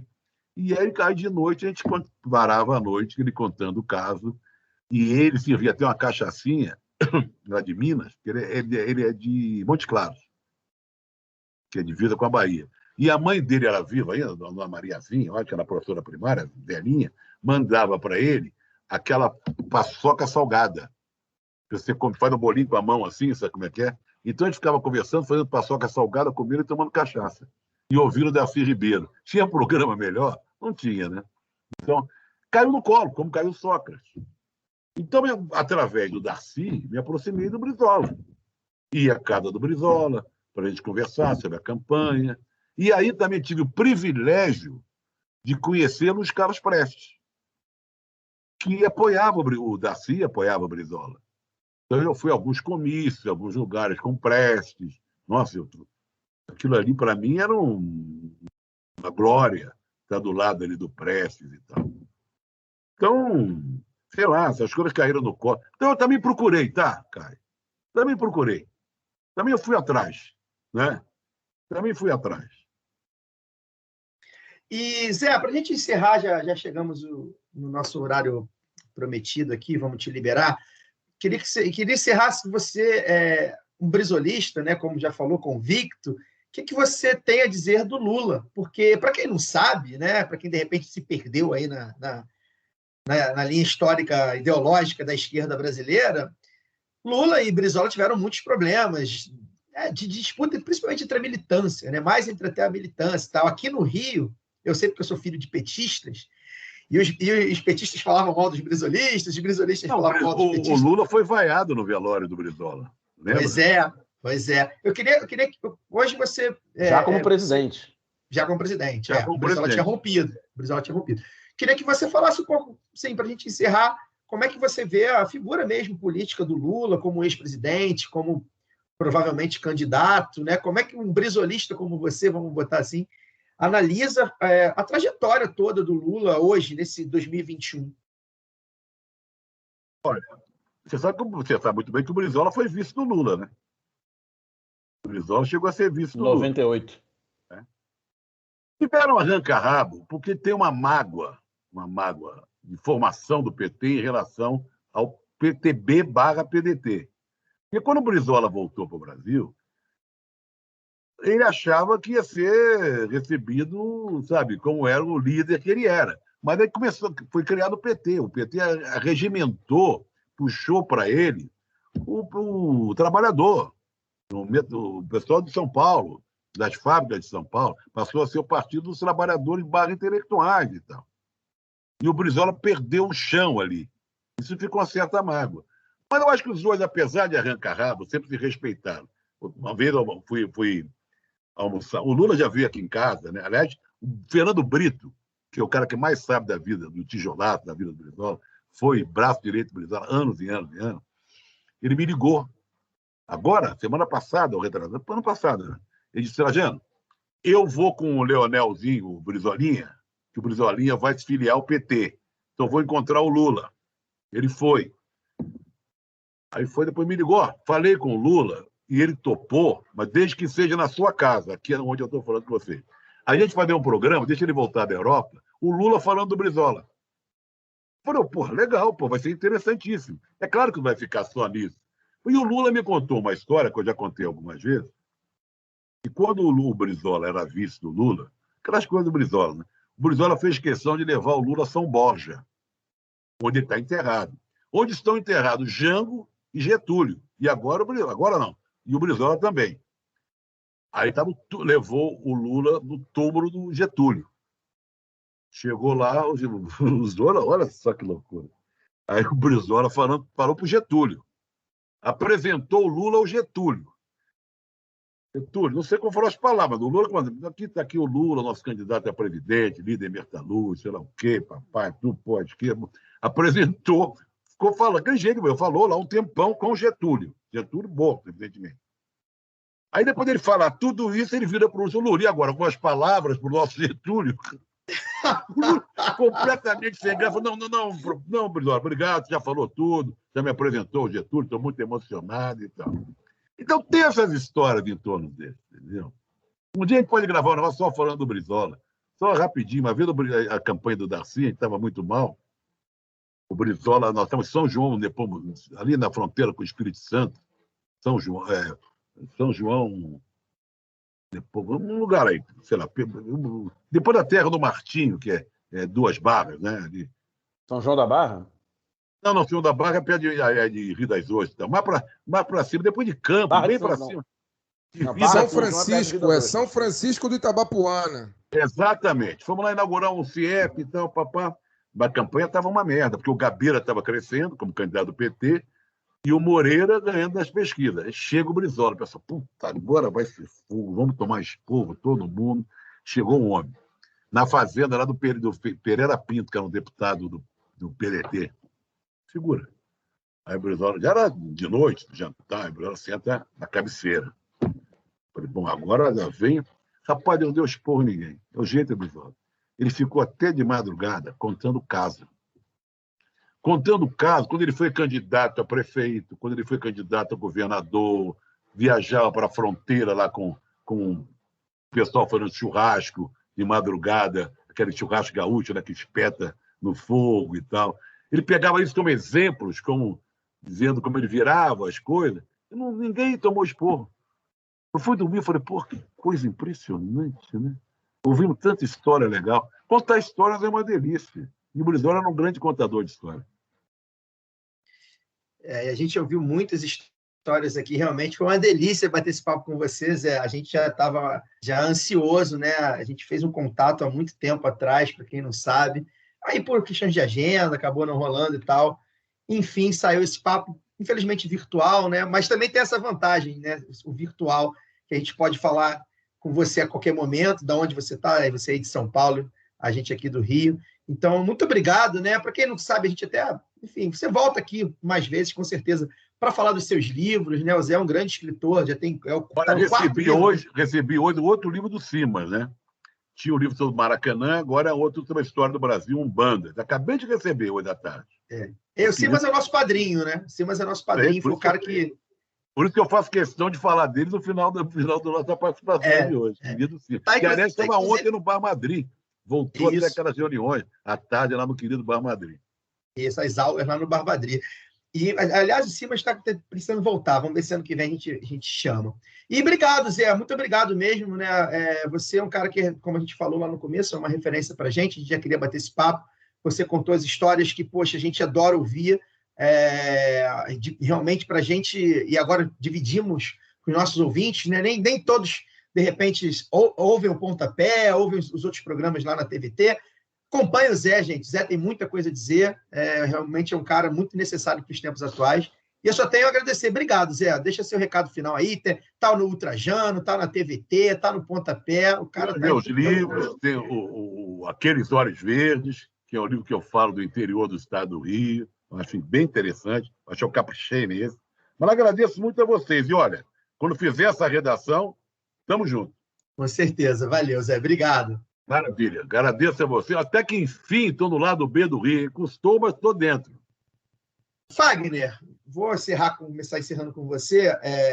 Às vezes eu fico preocupado, né? Eu que estou conduzindo aqui com a missão de conduzir o lado B do Rio como apresentador, de a gente às vezes está fazendo, né, entrevistas, né, com referências nossas. Eu fico tecendo elogio, né? Foi o Wagner Moura, entre outros, né? Mas é porque assim, os ouvintes precisam saber que, de fato, o Trajano, para a gente, né, é uma referência, principalmente a gente que é jornalista, né, é uma referência do jeito combativo, do jeito de fazer jornalismo, que ele sempre tratou, né, a forma de fazer jornalismo, como a gente falou aí no programa. Então, assim, se você, de repente, está ouvindo, ou ouvinte mais novo, está falando, pô, esses caras, eles são fã dos caras, não se preocupe, o Pedro Bial é fã do Sérgio Moro, então a gente está muito melhor referenciado que ele, né? Pois é, né? Então a gente, já que se o Bambambam da Rede Globo faz esses elogios para essa figura insuportável que é o Sérgio Moro, a gente também pode fazer elogios para nossos convidados, mais um grande convidado, e acho que foi um papo bem legal, contando as histórias aí. Com a rasgação de seda. Pois é. Valeu, Fagner. Boa noite, meu querido. Boa noite, grande noite. Mais uma entrevista que nós fazemos com uma referência profissional nossa. Vergonha alguma, né, de falar que o entrevistado nosso... porque o entrevistado não pode elogiar. Pode sim, a figura do vulto, né, de José Trajano não só pode, como deve ser elogiada. Uma grande entrevista, um grande contador de história, uma memória viva do jornalismo brasileiro, passou por tudo quanto foi lugar, tem história com Deus e com o mundo, e eu acho que a gente fez uma entrevista bem bacana com ele, e eu espero que, de verdade, em breve, a gente esteja juntos novamente. Já estivemos juntos outras vezes, né? Mas que estejamos juntos numa mesa de bar, porque sentar com o Trajano, tomar uma cerveja e ouvir ele contar essas histórias deve ser uma coisa de louco. E eu espero que não demore muito. Agradecer você, Caio, pela condução, que na minha visão está cada vez melhor. Agradecer a Luara e agradecer a Daniel pela companhia. E deixar aqui 3 recados, acho que dois recados. Primeiro, um agradecimento aos amigos do Sindicato dos Petroleiros do Espírito Santo, que nos presenteou, eu e Caio, com algumas lembranças, né, lembranças de luta, na verdade, da luta dos petroleiros, né, no Espírito Santo. Mandou aí pra gente pelo correio camisa, 2 camisas, uma para mim, eu tenho que entregar do Caio, não tive ainda a oportunidade de estar com ele para entregar. 2 camisas, né, onde mostra a luta dos petroleiros, a luta em defesa da Petrobras, em defesa da soberania nacional. Agradecer aos amigos do sindicato pela lembrança, pelo carinho, né, com a gente, comigo. E eu quero fazer um convite a todo mundo que está ouvindo essa entrevista, que ouviu a entrevista com o Trajano, e que está aqui com a gente até agora, porque domingo vai acontecer as eleições gerais no Chile, né? Uma eleição que promete ser bastante acirrada.